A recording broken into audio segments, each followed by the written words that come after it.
The night sky above the North Atlantic was a sheet of black glass, unbroken and endless, when the radar operator aboard the RAF Coastal Command Liberator noticed the faintest trace of movement. It wasn't a shape or a shadow, only a soft pulse of light drifting across the centimetric radar screen, a brief echo on a sea where nothing should have been. The aircraft engines hummed like distant thunder, steady and indifferent, while inside the dimly lit cabin the crew leaned forward in silence. Somewhere ahead, in the darkness, a German U-boat was running on the surface, blind to the fact that it was already being watched. The young operator steadied his hand, adjusting a device barely larger than a clenched fist, a compact block of copper wrapped around a powerful magnetic field. It was the cavity magnetron, an invention born in a cramped British laboratory just a few years earlier, simple in appearance, devastating in effect. Outside, the aircraft descended through low mist, guided not by moonlight, but by invisible waves that could cut through cloud, spray, and darkness. And as the signal on the radar strengthened, the hunter quietly began closing the distance, unaware that this moment marked the beginning of a profound shift in the struggle for the Atlantic. When the war broke over Europe in September 1939, the Atlantic Ocean became something far more than a stretch of water separating continents. It became Britain's lifeline, its only reliable route for food, fuel, steel, weapons, and the raw materials that kept its factories breathing. It was also the place where Germany saw its greatest opportunity. With the surface fleet boxed in by the Royal Navy, the Kriegsmarine placed its hopes on a different kind of weapon. Long, narrow steel vessels that slipped beneath the waves and struck without warning. The U-boat arm, under the direction of Admiral Karl Donitz, envisioned a war of strangulation, a slow tightening of pressure until Britain's economy collapsed not through invasion, but through starvation. At first, the strategy seemed almost invisible. A ship lost to an unseen explosion, another disappearing without signal. But by early 1940, the pattern was unmistakable. German U-boats hunted the shipping lanes like wolves circling a wounded herd, diving during the day and rising at night to attack convoys on the surface, where their diesel engines could push them faster than the escorts meant to protect the merchant ships. The Atlantic was vast, too vast for aircraft to patrol its center. The infamous air gap, a mid-ocean void where no Allied plane could reach, became the killing ground of the Battle of the Atlantic. Merchant sailors spoke quietly of the nights when torpedoes tore through hulls without warning, and burning cargo ships turned the sea into a furnace. Britain's early defenses were blunt tools against a precise threat. ASTIC, the Royal Navy's sonar system, could detect a submarine underwater, but it was nearly useless against a U-boat attacking on the surface. Depth charges were powerful, yet required a ship to know almost exactly where the submarine was. Escort groups were too few, and the convoys stretched too thin. The RAF had long-wavelength ASV Mark I and II radars mounted on patrol aircraft, but their power and resolution were limited. The returning echoes were often indistinct, washed out by sea clutter and easily lost in rough weather. Worse, these radar sets radiated loudly across the electromagnetic spectrum. The Germans quickly developed a primitive radar detector, Metox, that could hear the Allied radars approach long before the aircraft itself appeared. A U-boat captain who heard the rising whine of Metox simply ordered his men below, dove deep, and vanished before danger could arrive. The numbers told the story with brutal clarity. Throughout 1941 and into early 1942, shipping losses climbed in month after month of grim reports. Tankers, freighters, troop ships, vital vessels carrying everything from wheat to aircraft engines were being torn apart by torpedoes.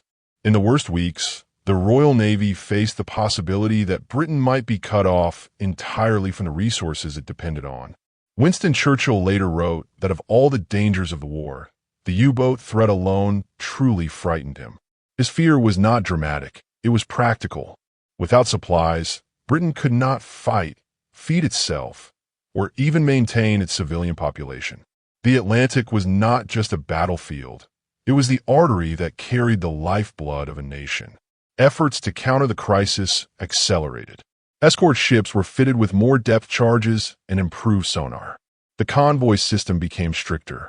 The United States, before even entering the war, began providing long-range aircraft to patrol parts of the ocean. Yet these measures treated symptoms rather than causes. The U-boats operated with an asymmetric advantage. They remained unseen until the moment of attack, while the convoys were endlessly exposed. The ocean belonged to the submarine, and the Allies, despite their numbers, remained effectively blind at night and powerless over the air gap. By 1942, German wolf packs were pushing farther west, attacking shipping off the coast of the Americas. The situation reached a point where even the hope of victory seemed thin. What Britain needed was not simply more ships or more aircraft. It needed a way to see farther, clearer, and without being heard. It needed a technology that would render the submarine's advantage obsolete. The search for such a solution was underway, far from any battlefield, in the quiet laboratories and workshops where the future shape of the war was being forged. Among these scattered teams of scientists and engineers, a handful of British physicists were working on a device that appeared almost trivial at first glance. A compact block of copper shaped with strange cavities, tightly wrapped around a strong magnetic field. It did not look like a weapon, yet it promised something extraordinary, a way to generate powerful, short-wavelength electromagnetic waves from a component small enough to fit on aircraft that could patrol the ocean's most remote stretches. The war at sea was approaching a breaking point, and the balance depended on whether this experimental device could be perfected in time. As shipping losses mounted and U-boats prowled with growing confidence, the stage was set for a breakthrough that would transform the Atlantic War. The answer lay not in the steel hulls of ships, but in the invisible precision of magnetism and microwaves, an invention that would soon reshape the battlefield where Britain's survival hung in the balance. Even as the Atlantic campaign reached its darkest phase, a different kind of struggle unfolded far from convoy routes and submarine tracks. In workshops, universities, and small research rooms scattered across Britain, a quiet race was underway, a race not for territory, but for understanding.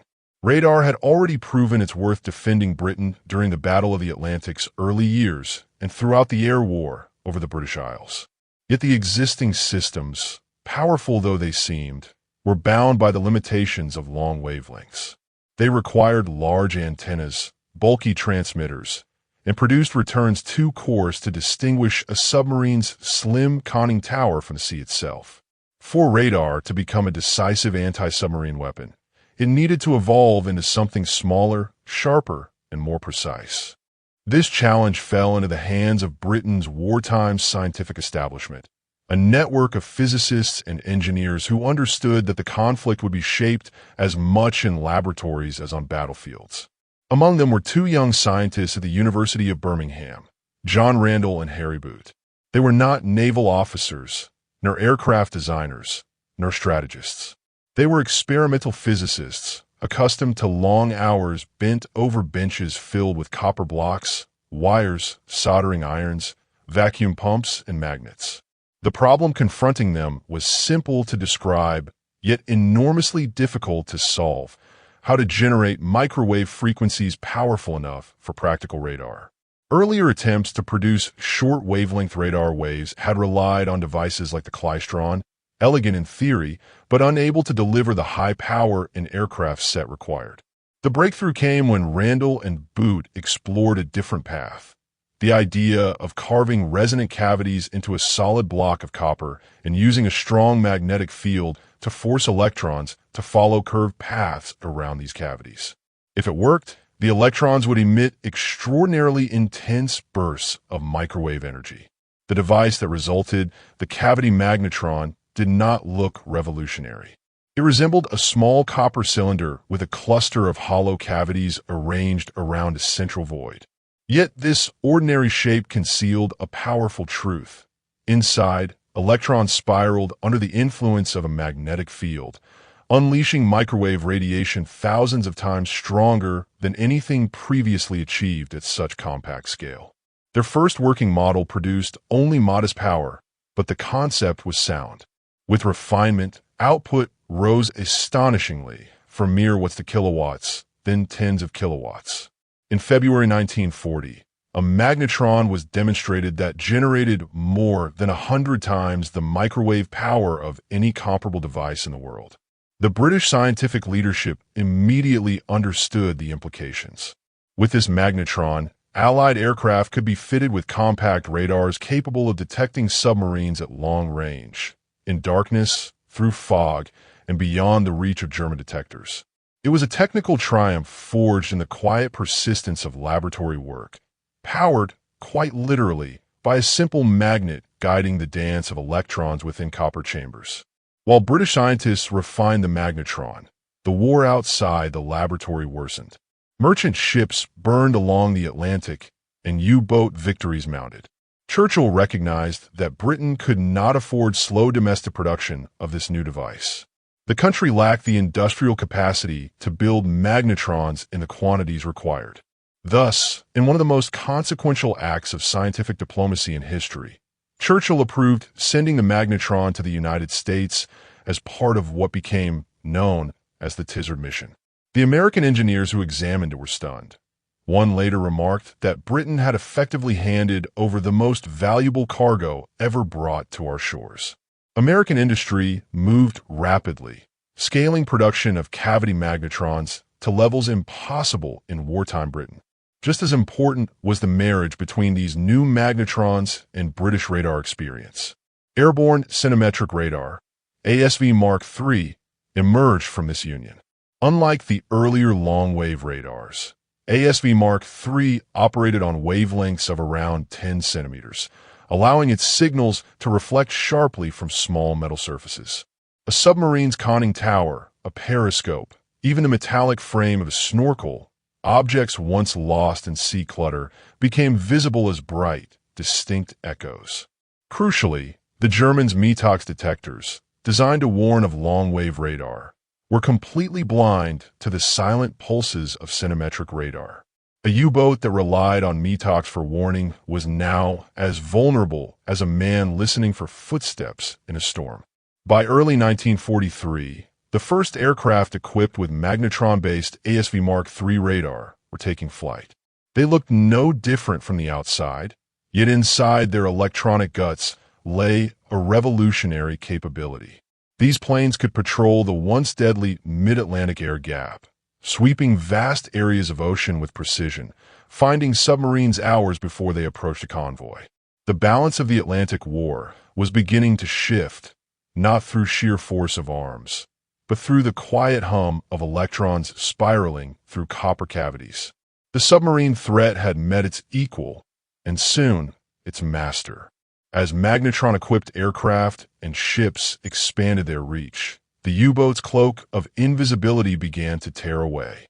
And with the ocean's hunters now detectable at long distances, the next phase of the struggle was about to unfold, one that would reveal not only how submarines could be sunk, but how some could be taken alive.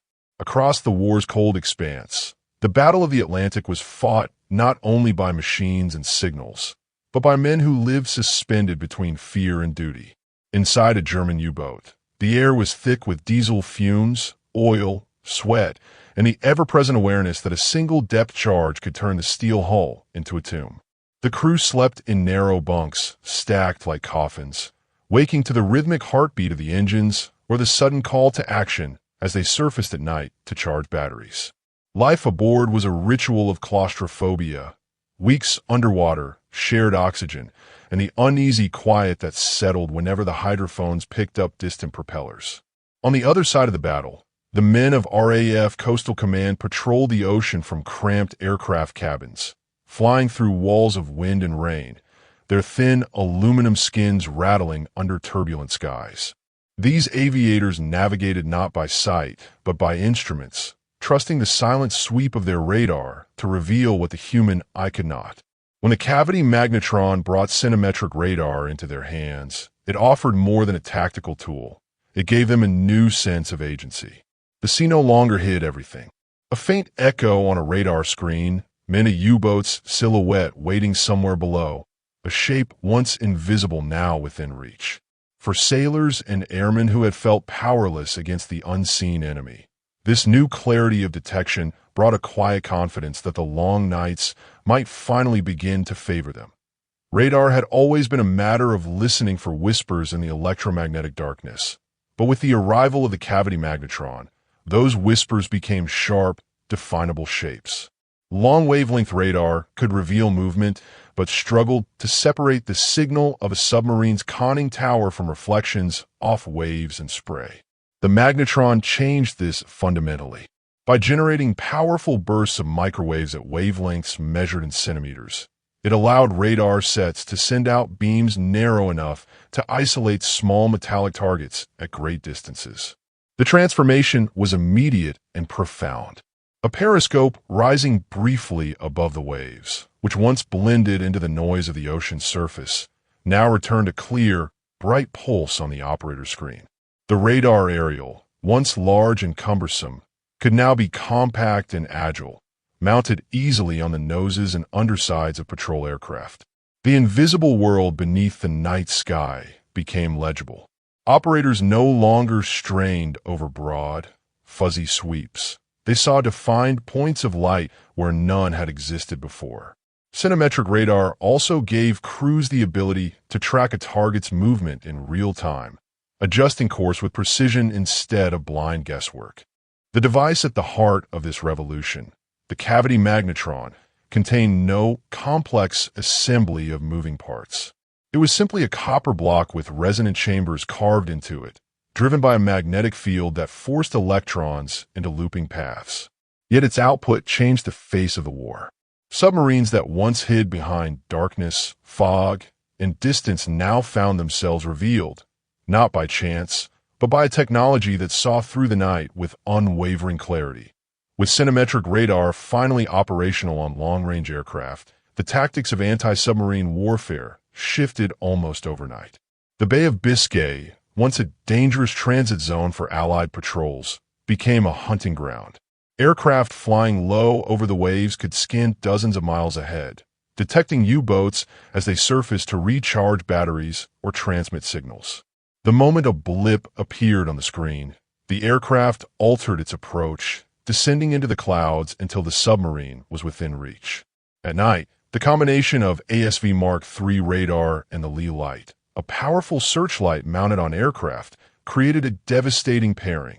Radar guided the plane silently toward the target, and the Lee light illuminated the submarine at the final instant, leaving the crew exposed and scrambling for cover. Escort carriers operating in mid-ocean could deploy their own radar-equipped aircraft, extending Allied reach deep into once safe waters. Hunter-killer groups formed around these carriers learned to coordinate aircraft and escort destroyers with unprecedented precision. Radar provided the first detection, sonar delivered the second, and depth charges forced the U-boat to make a fatal mistake, surface, surrender, or risk destruction. For the first time in the war, the Allies possessed not just the tools to destroy submarines, but the means to corner them, track them for hours, and sometimes force them to surface alive. Tactics that once relied on intuition and luck became scientific, systematic, and relentless, reshaping the dynamic of the Atlantic War. For the men of the Kriegsmarine's U-boat arm, the ocean had once felt like an ally. The vastness of the Atlantic, the protective cover of night, and the early warning provided by the Metox radar detector gave them confidence that they could strike first and escape unseen. Metox became a talisman of survival, a small black box that emitted rising tones whenever Allied aircraft radar swept across the waves. As long as it sang, U-boats could dive before danger appeared, slipping beneath the surface like shadows returning to the deep. But in late 1942 and early 1943, something changed. Crews reported sudden attacks without any signal from Metox. Aircraft descended out of low clouds and darkness with startling precision, their bombs exploding around the hull before the U-boat could respond. Commanders sent their complaints to BDU headquarters, insisting that something new was stalking them. At first, German intelligence believed Metox might itself be betraying their position, prompting orders to reduce its use. But the truth was more troubling. Allied radar had become invisible to them. Centimetric waves emitted by ASV Mark III passed unnoticed through the Metox circuits, leaving submarines blind against a hunter they could no longer sense. Reports from the front lines grew more urgent. Crews described aircraft appearing as if born from a mist. Some captains claimed they had no warning at all until the water erupted around them. The U-boat fleet, once the predator of the Atlantic, was beginning to understand that it had lost one of the few advantages it possessed. Their world of hidden movement was collapsing, and the ocean seemed to shrink around them as their vulnerability grew. The transformation brought by the cavity magnetron was not the result of a single breakthrough, but of a chain of leadership decisions that linked science, strategy, and intelligence into one coordinated effort. Churchill's wartime vision had always emphasized the fusion of technology and operations. He believed that laboratories could shape battles as decisively as armies. Under his direction, scientific research received support even in the darkest months, when resources were strained and the country endured attack. Leaders within the Admiralty and Air Ministry recognized the potential of centimetric radar and drove its rapid integration into aircraft and escort ships. At the same time, a separate but equally crucial effort unfolded at Bletchley Park, where codebreakers worked tirelessly to read the encrypted communications of the U-boat fleet. Their work revealed patrol lines, wolf pack formations, and operational orders, information of immense value, but only when paired with the means to act on it. The combination of ultra-decrypts, HF/DF radio direction finding, and magnetron-based radar created a layered intelligence system capable not only of finding U-boats, but of anticipating their movements. Admirals and analysts could track enemy submarines across the ocean, vectoring aircraft and destroyer groups to intercept them with precision. These coordinated efforts made possible what would once have been unthinkable, capturing a U-boat intact. Such missions were dangerous, requiring the boarding of a damaged submarine before it sank or its crew destroyed sensitive equipment. Yet the reward was enormous: Enigma machines, codebooks, operational logs, and mechanical secrets. The decision to seize rather than destroy when circumstances allowed was a strategic choice rooted in the confidence that technology had shifted the balance irreversibly in the Allies' favor. In the brutal logic of the Atlantic War, a submarine spotted was a submarine to be destroyed, yet Allied commanders increasingly faced a difficult strategic question. When should a U-boat be sunk outright? And when should the risk be taken to capture it? Destroying the enemy was straightforward and offered immediate safety to convoys under threat. But capturing a submarine alive, forcing it to surface, boarding it under fire, and salvaging what lay within held a potential far greater than the elimination of a single vessel.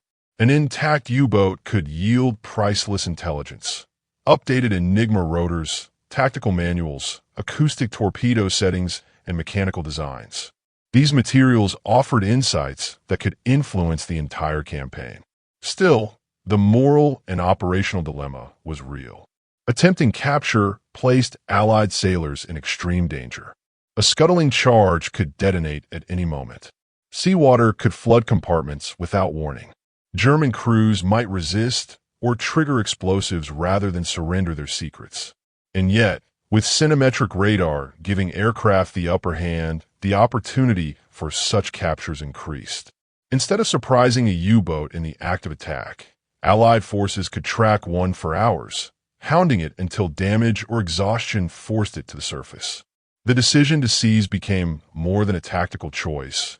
It became part of a broader philosophy driven by the belief that knowledge, not only firepower, would determine the course of the war.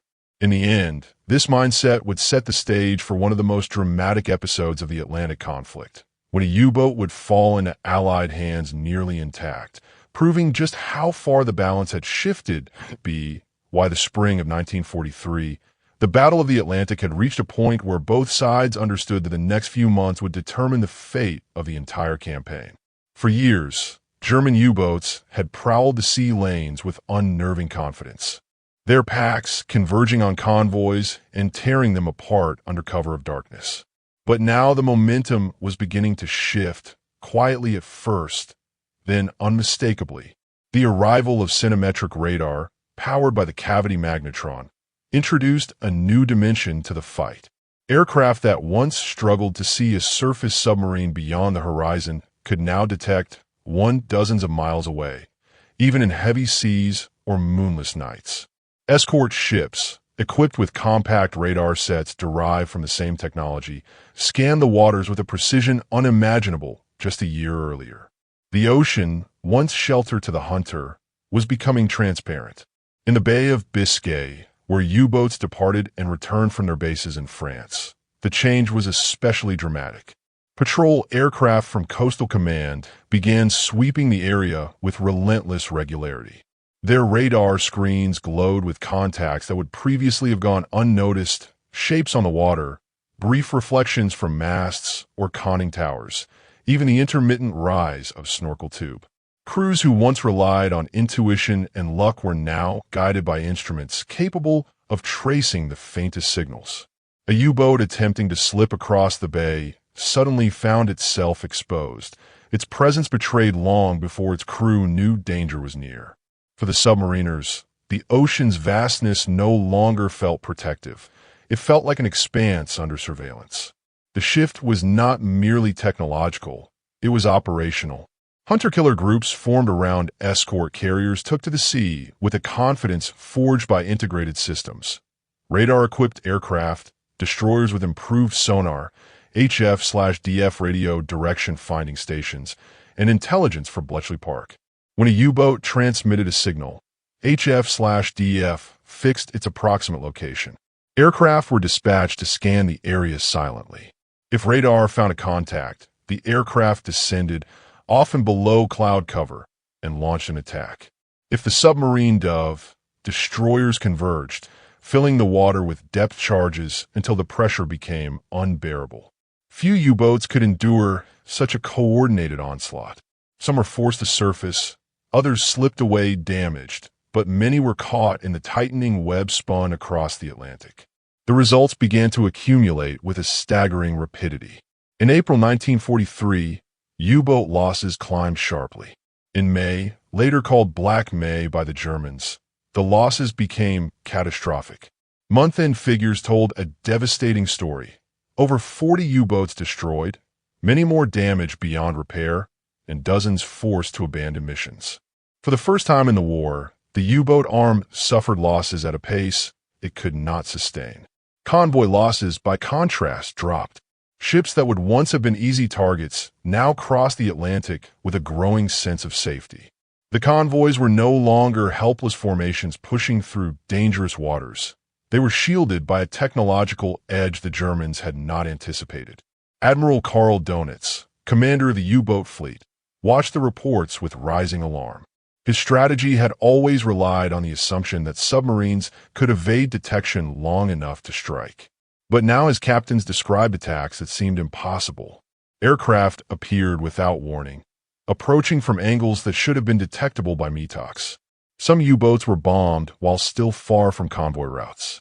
Others were attacked while regrouping or refueling, activities previously safe under cover of distance and darkness.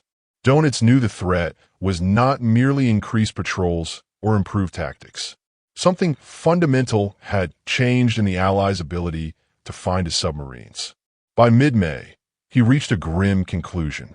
Losses at their current rate would destroy the U-boat force within months. In a rare moment of strategic concession, Donitz ordered most of his submarines to withdraw from the North Atlantic. The heart of the U-boat offensive, the campaign that had once come dangerously close to crippling Britain, was effectively broken. This decision marked the turning point of the entire Atlantic War. From that moment onward, the U-boat fleet would never again achieve dominance. It would remain active, yes, new models would appear, and tactical adaptations would be attempted. But the initiative had shifted decisively to the Allies, carried by the invisible power of centimetric radar. Even as Black May unfolded, the implications of this victory began to spread. Allied commanders, now confident in their ability to detect and pressure submarines, started to refine a new idea, not merely destroying U-boats, but capturing them.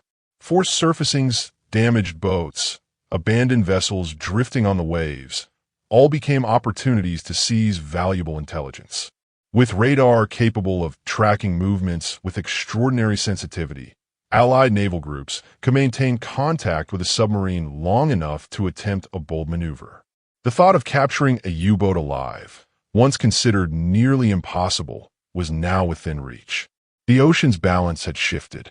The hunters had become the hunted, and the stage was set for one of the most daring operations of the war, an operation in which a magnetron's silent pulses would help bring an enemy submarine to the surface, not as a wreck, but as a prize. In the months following Black May, the Allies refined the art of anti-submarine warfare into an increasingly precise discipline. Long-range aircraft carried magnetron-based ASV radar as standard equipment. Escort carriers roamed the mid-Atlantic with hunter-killer groups trained to track and pressure U-boats until they surfaced or were lost beneath the weight of relentless attacks. Yet even with these advances, the idea of capturing a submarine intact remained an extraordinary goal. It required perfect timing, precise coordination, and immense luck. Most submarines damaged by depth charges sank quickly. Those that surfaced often scuttled themselves with explosive charges. But in the summer of 1944, less than a year after the tide turned, a remarkable opportunity arose in the waters off West Africa. U-505 had already earned a reputation within the Kriegsmarine as an unlucky vessel. Commissioned in 1941, it suffered from repeated mechanical failures, crew misfortunes, and commanding officers struggling under pressure. After several patrols marked by breakdowns and limited success, the boat operated in the waters near the Cape Verde Islands, attempting to intercept Allied shipping lanes that fed supplies into West Africa and the Mediterranean. By 1944, however, the Allies controlled the seas and skies, and U-505's presence in the region made it a vulnerable outlier in an increasingly hostile environment. Patrolling those same waters was Task Group 22.3, an American hunter-killer group built around the escort carrier USS Guadalcanal. Under the command of Captain Daniel V. Gallery, the group consisted of destroyer escorts and aircraft equipped with the very tools Britain had sent across the Atlantic years earlier: centimetric radar, HF/DF direction-finding gear, and coordinated anti-submarine tactics. Gallery was an officer with an unusual idea. He believed it might be possible to capture a U-boat if everything aligned perfectly. While most naval commanders focused solely on destruction, Gallery prepared his men for the rare chance to take one alive, drilling boarding teams and rehearsing procedures that most considered improbable. The opportunity emerged on the morning of June 4th, 1944. HF/DF intercepts suggested a brief German transmission in the area, weak, uncertain, but enough to trigger a search. Aircraft from Guadalcanal began wide sweeps over the ocean, their radar screens probing the empty horizon. Meanwhile, the destroyer escorts moved to investigate, spreading out in a tightening arc. Hours passed with no contact until, shortly after midday, sonar aboard the destroyer escort USS Chatelaine picked up a distinct underwater echo. The signal was faint but unmistakable, a submarine moving slowly beneath the surface. Chatelaine closed in, dropping a carefully patterned barrage of depth charges. The water trembled as explosions rolled outward. Inside U-505, the blast tore through equipment, ruptured fittings, and plunged the vessel into chaos. The submarine lost control, tilted sharply, and began to rise unintentionally. Instruments failed. Communications faltered. Smoke filled compartments. Realizing the boat could no longer remain submerged, the captain ordered an emergency surface. U-505 burst from the water, trailing foam, its hull battered and patches of oil spreading behind it. The next moments were frantic. Shell splashes erupted around the rising submarine as the destroyer escorts prepared to fire. But as U-505's crew rushed onto the deck waving improvised white flags, the American gunners ceased fire. German sailors scrambled into the water, abandoning ship and expecting it to sink quickly after scuttling charges were set. But the charges malfunctioned.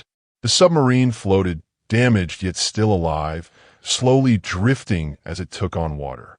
This was the moment Captain Gallery had anticipated, the narrow window in which a capture was possible. A boarding team from USS Pillsbury, led by Lieutenant G.G. Albert David, sped toward the drifting submarine. Approaching a damaged U-boat was exceptionally dangerous.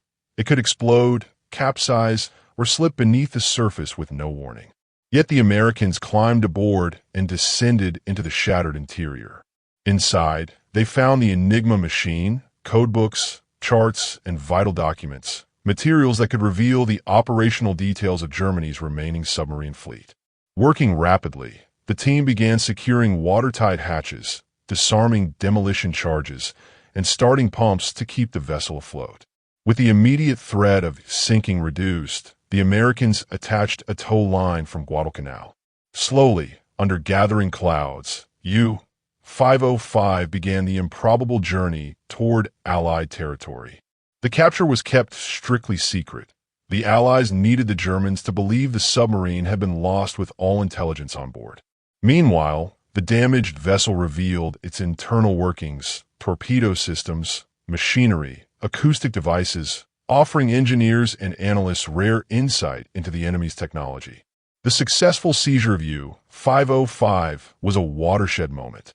It confirmed not only the tactical value of centimetric radar and coordinated hunter-killer operations, but also the profound strategic advantage achieved since the magnetron revolution began. Radar had located, tracked, and cornered the submarine. Sonar and depth charges forced it to surface, and the confidence born of new technology emboldened Allied crews to attempt what had once seemed impossible. By the time U-505 disappeared into secrecy under Allied control, the balance of the Atlantic War had already shifted beyond reversal. The Allies no longer feared the darkness beneath the waves. They had learned to see through it quietly, precisely, and even to reach into it and pull an enemy vessel into the daylight. The capture of U-505 was more than a dramatic moment in naval history. It symbolized a deeper transformation that had been unfolding across the Atlantic since early 1943. Once, the U-boat fleet had dominated the sea lanes with ruthless confidence, sinking ships faster than the Allies could replace them. But now the balance had tipped. After the introduction of centimetric radar, improved sonar, HF/DF direction finding, and coordinated hunter-killer tactics, the U-boats found themselves trapped in a tightening ring of surveillance. The Allies had not only learned to fight them, they had learned to anticipate them, track them, and pressure them until the ocean itself felt hostile to the submariners who once ruled it. The months following Black May brought a collapse in U-boat effectiveness that even the most optimistic Allied planners had not expected. Convoy losses fell sharply as long-range aircraft patrolled the previously unreachable mid-ocean gap. Escort groups struck with newfound precision, attacking submarines at moments of weakness, when they surfaced to recharge batteries, attempted to pass through choke points, or regrouped before forming a wolf pack. Instead of slipping away into the night, U-boats now faced sudden bombardments guided by radar signals invisible to their detectors. Many never even fired torpedoes before being driven underwater and destroyed. Those that tried to hide beneath the waves were found by sonar-equipped ships that could track them for hours, forcing them deeper until systems failed or batteries ran dry. Within the Kriegsmarine, the psychological impact was severe. Crews who had once embarked with a sense of purpose now sailed with growing dread. Patrols became tests of endurance, where every hour on the surface felt like courting disaster. The steady hum of machinery was no longer reassuring. It was a reminder that somewhere above, an aircraft might be circling unseen, its radar silently painting the submarine with every sweep.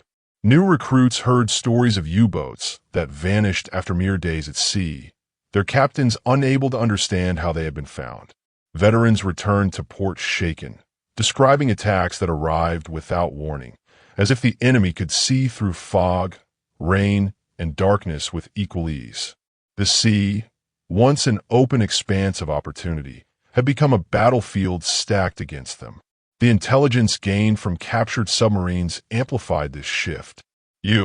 505, taken nearly intact, delivered a wealth of documents, machinery, and codebooks that enriched Allied understanding of U-boat operations. Although the Allies already benefited from ultra-decrypts, having direct access to German manuals and equipment provided new layers of insight: how the submarines managed their patrols, how torpedo systems were calibrated, how communication protocols had evolved. Analysts at Bletchley Park and American Naval Intelligence Centers used this information to refine their predictions, making convoy routes safer and identifying weak points in German strategy. For the Allies, each captured document tightened the net. For the Germans, each loss narrowed their options. Faced with mounting destruction, Dönitz introduced new technologies meant to counter the Allied advantage. Devices like the Naxos radar detector and the snorkel, allowing submarines to operate engines while mostly submerged, were rushed into service. But these measures arrived too late and too limited in impact. Naxos could detect some Allied radar signals, but not all, and its range was often insufficient for early warning. The snorkel reduced exposure on the surface, but created its own problems: mechanical failures, reduced speed, and the ever-present risk of carbon monoxide poisoning in the confined interior.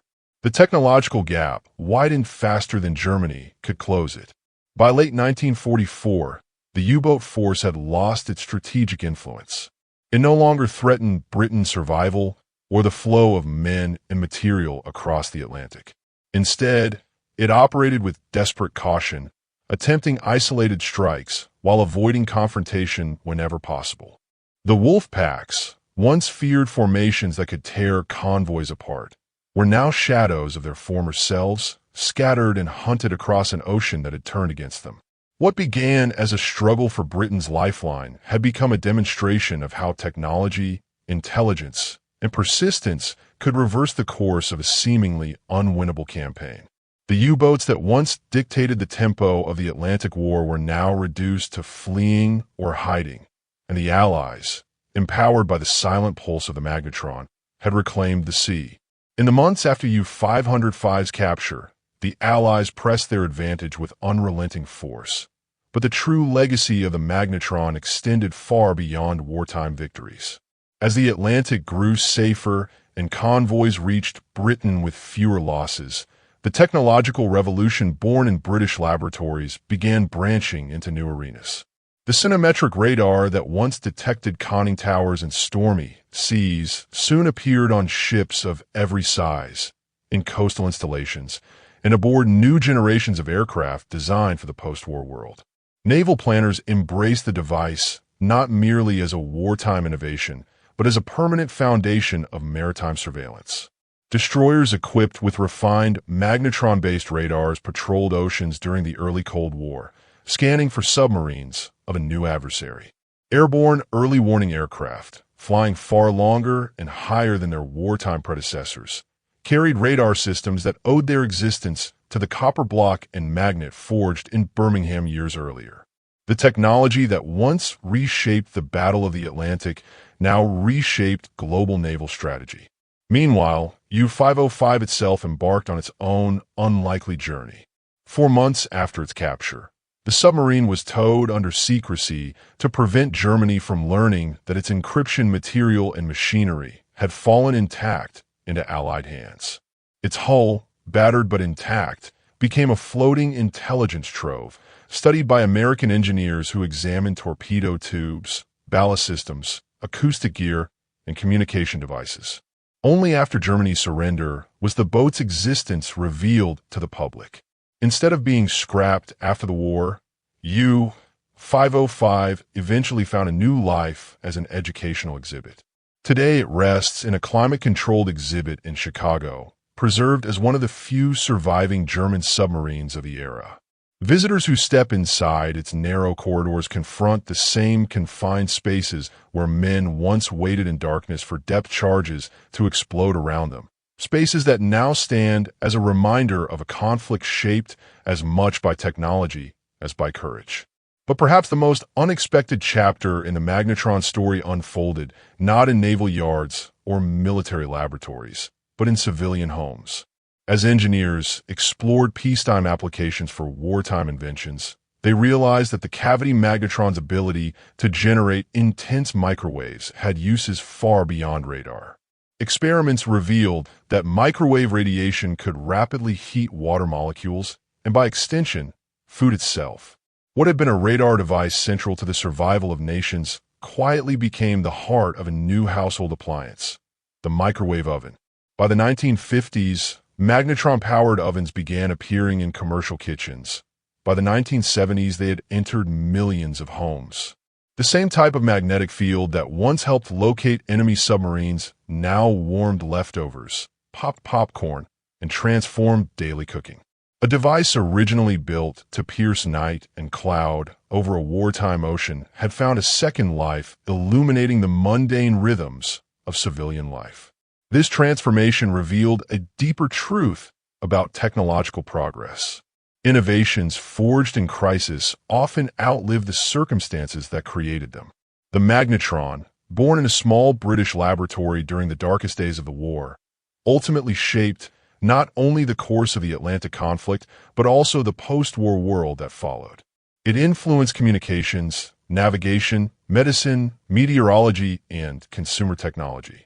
Its echoes can be found in the radars that guide aircraft in modern airports, in the systems that monitor weather patterns across continents, and in the unseen signals that help ships avoid collisions in fog-covered seas. The story of the magnetron, then, is not just the story of a weapon or a scientific breakthrough. It is the story of how a single discovery, simple in appearance, profound in effect, can bridge vastly different worlds. From the tense darkness of a coastal command aircraft hunting a U-boat to the quiet kitchen where a microwave hums, its legacy threads through decades of human experience. And through that legacy, the war's technological triumphs continue to ripple outward long after the Atlantic's battles faded from memory. In the long view of history, the Battle of the Atlantic is often remembered for its convoys, its wolf packs, and the immense struggle that stretched across thousands of miles of open water. Yet beneath the visible drama lay forces far quieter, forces shaped by magnetism, microwaves, and the disciplined patience of those who believed that even the most overwhelming dangers could be met through understanding. The cavity magnetron was never a glamorous weapon. It had no dramatic silhouette, no thunderous recoil, no presence that stirred the imagination. It was a copper block with empty chambers and an invisible field running through it. But in its silence lay a revolution. By giving the Allies the ability to see what had once been hidden, it altered not only the battlefield but the psychology of an age that had grown accustomed to enemies emerging from the darkness without warning.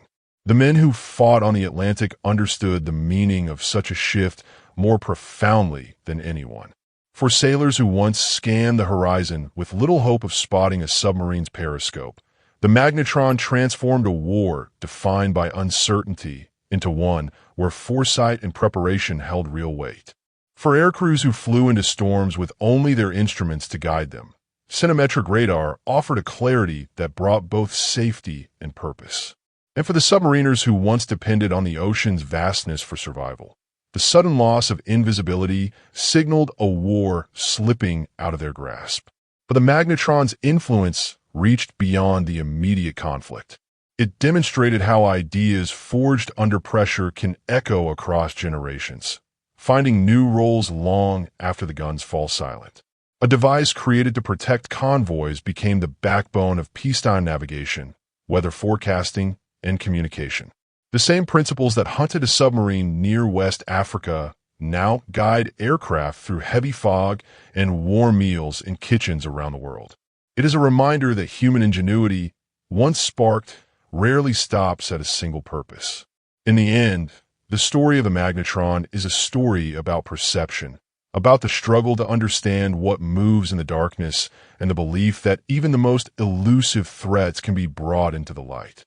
From a faint radar blip over the Atlantic to the preserved hull of U-505 resting in quiet stillness, the legacy of that wartime invention continues to illuminate the places where the visible and the invisible meet.